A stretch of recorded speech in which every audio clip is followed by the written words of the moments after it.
नीलाम्बुजश्यामलकोमलाङ्गं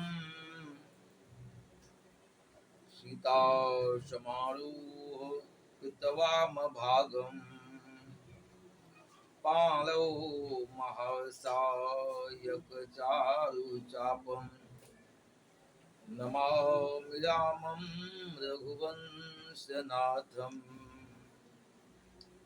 मैं बाबा विश्वनाथ एवं माता अन्नपूर्णे की नगरी काशी की धरती से जितने भी दोस्त ऑनलाइन एवं ऑफलाइन जुड़े हुए हैं, सभी दोस्तों का स्नेह वंदन। तो दोस्तों आवे नित्य की भांति क्लास चालू होवे।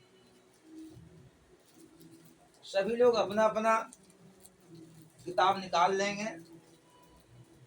मुहूर्त चिंतामणि दोस्तों, मुहूर्त चिंतामणि के विवाह प्रकरण के 29वां एवं 30वां श्लोक देखिए।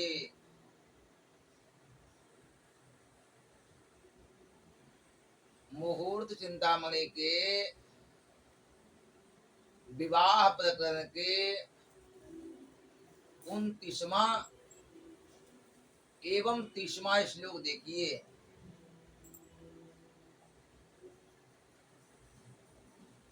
29वां एवं 30वां दोस्तों देखें क्या लिखे हैं।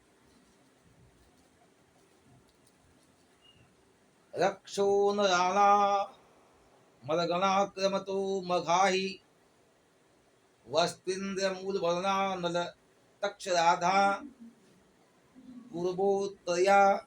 पूर्वोत्तरात्रय विधात्य मेषभानि मैत्रादि तिंदु हरिपौष्ण मरुल्लघूनि। दोस्तों इनका अन्वय देखिए क्या कहते हैं। मघाही वस्तीन्द्र मूल वरुणा नल तक्ष राधा पूर्वोत्तरात्रय विधात्री मेषभानि मैत्रादि दिंदु परिपोष्ण मरुल्लघूनि क्रमतः रक्षो नर अमरगणाः ज्ञेया। दोस्तों इनका कहना यह है कि जितने भी नक्षत्र हैं,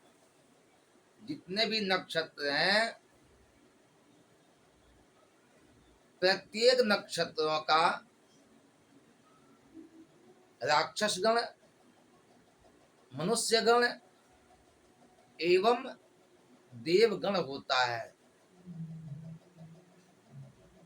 राक्षसगण, मनुष्यगण एवं देवगण।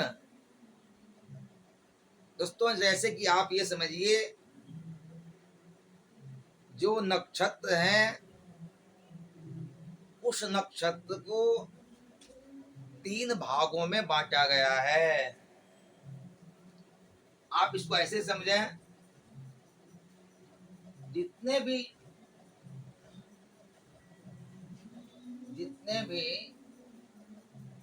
हैं, जो नक्षत्र हैं,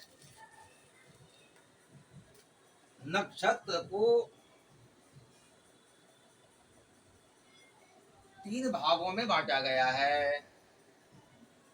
पहला कौन सा है? तो राक्षस गण। कुछ नक्षत्र राक्षस गण के हैं, तो कुछ नक्षत्रों की मनुष्य गण संज्ञा होती है। तो कुछ नक्षत्र ऐसे हैं जिनका देवगण की संज्ञा होती है। अब भाई ये हुआ कि कौन सा नक्षत्र राक्षस गण है, कौन सा नक्षत्र मनुष्य गण है, और कौन सा नक्षत्र देवगण है। दोस्तों, शादी विवाह में इसकी बड़ी आवश्यकता होती है। जब जन्म पत्री का मिलान होता है ना, तो वहां इसकी आवश्यकता होती है। जैसे मघा मघा धनिष्ठा,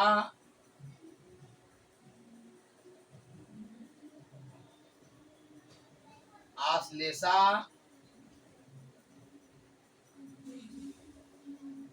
दोस्तों इन सब का जो है, आश्लेषा हो गया है और ज्येष्ठा भी है,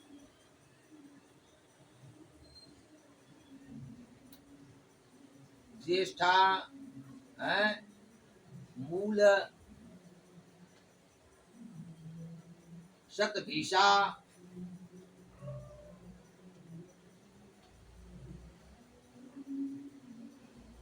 है, ये सब जो नक्षत्र हैं।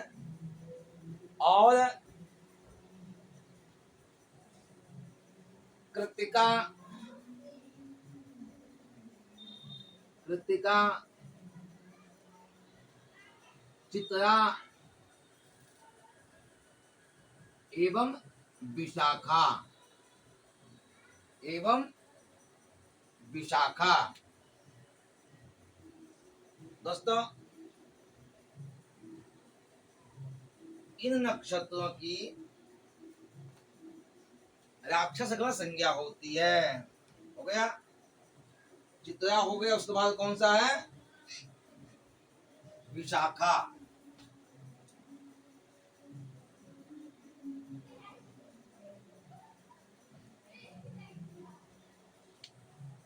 इसको देखिए, चित्रा के बाद विशाखा है। दोस्तों, ये नक्षत्र विशाखा, इन नक्षत्रों की राक्षस गण संज्ञा होती है। इन नक्षत्रों की राक्षस गण संज्ञा होती है। तो भाई अब ये बतावे, तो कौन सा नक्षत्र का देवगण होता है, मनुष्य गण होता है। तो आइए, तीनों पूर्वा, तीनों तीनों पूर्वा, ठीक है, और तीनों उत्तरा।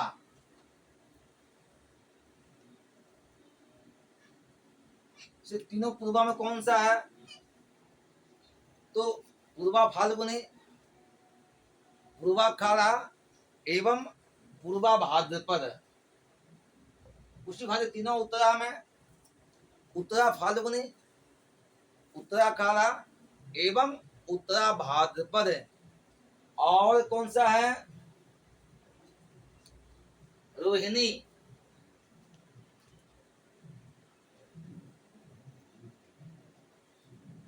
रोहिणी और आर्द्रा। दोस्तों, और भरणी, और क्या है, भरणी। इन नक्षत्रों की मनुष्य गण संज्ञा होती है। इन नक्षत्रों की मनुष्य गण संज्ञा होती है। तो भाई देवगण में कौन कौन सा आता है? इसमें आता है अनुराधा, अनुराधा और पुनर्वसु,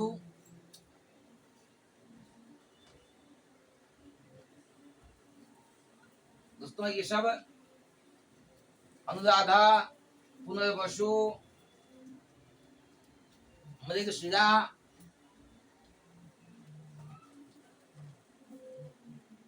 मृगशिरा, श्रवण, रेवती, रेवती हो गया है, और स्वाति, और स्वाति। दोस्तों इसे ध्यान से देखें।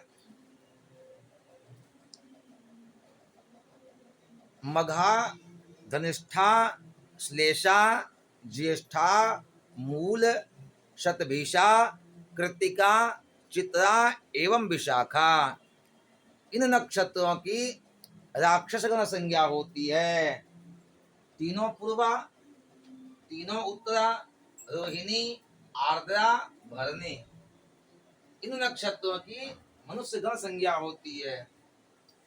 इसके बाद जो नक्षत्र बच गया अर्थात अनुराधा, पुनर्वसु, मृगशिरा, श्रवण, रेवती एवं स्वाति, इन नक्षत्रों की देवगण संज्ञा होती है। जब शादी विवाह होता है तो उसमें इसकी आवश्यकता होती है।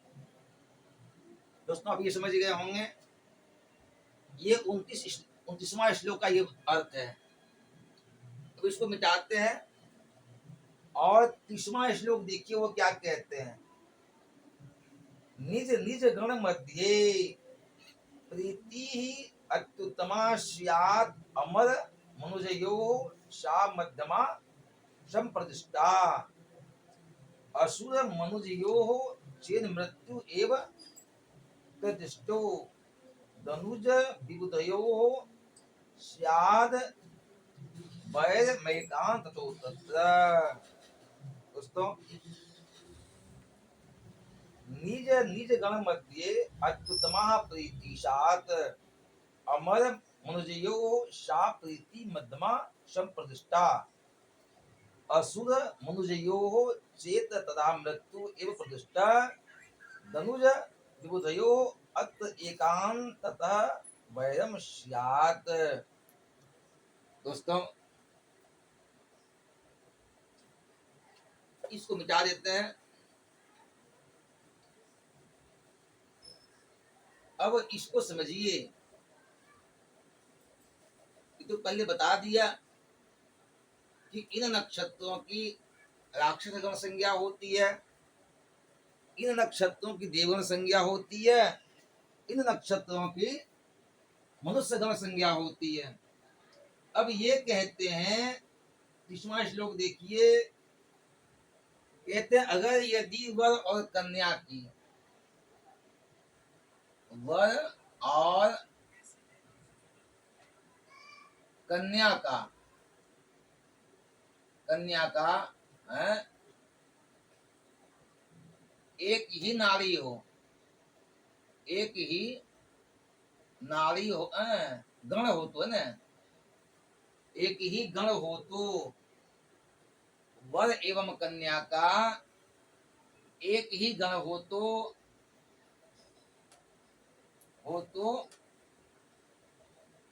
अत्यंत प्रीति होती है।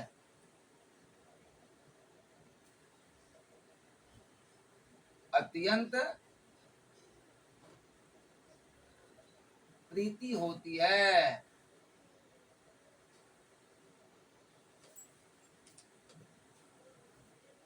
अर्थात वर और कन्या का दोनों का एक ही गण हो, वर और कन्या का दोनों का एक ही गण हो तो दोनों में अत्यंत प्रीति होती है। अगर यदि वर और कन्या का एक ही गण हो तो दोनों में बहुत प्रेम रहता है, और अगर यदि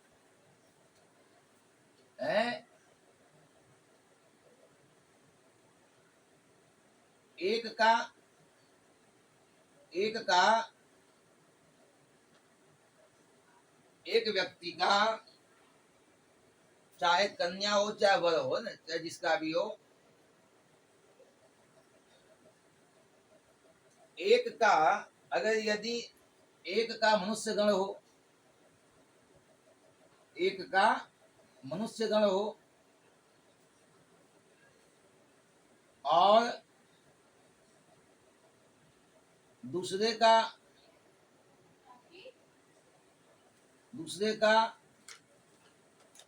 देवगण हो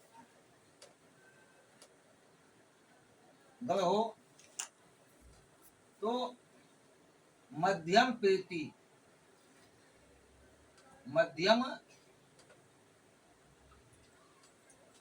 होती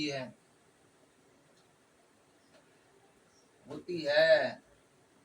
आप ये समझ जाएं कि उसमें से या तो वर का या तो कन्या का है, एक का मनुष्य गण है और दूसरे का देवगण है, तो ऐसी अवस्था में दोनों में मध्यम प्रेम रहता है, प्रेम मध्यम रहता है, ना तो अधिक ना तो कम है।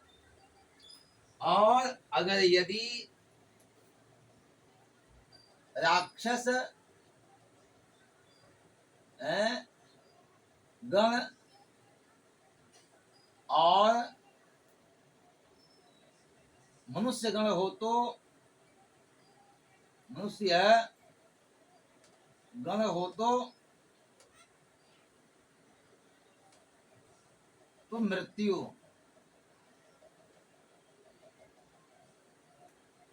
दोस्तों, अगर यदि उन दोनों में से किसी एक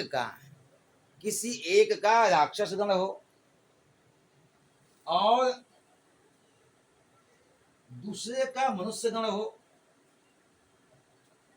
एक का राक्षस गण हो एक का मनुष्य गण हो, तो ऐसी अवस्था में वो मृत्यु को प्राप्त होता है, वो तो मृत्यु। और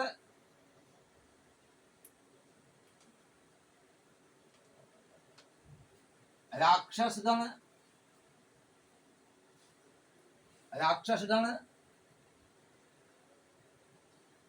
एवं देवगण हो तो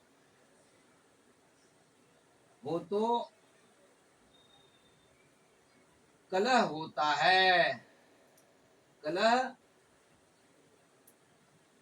होता है, दोस्तों। अब कहते हैं कि अगर यदि एक का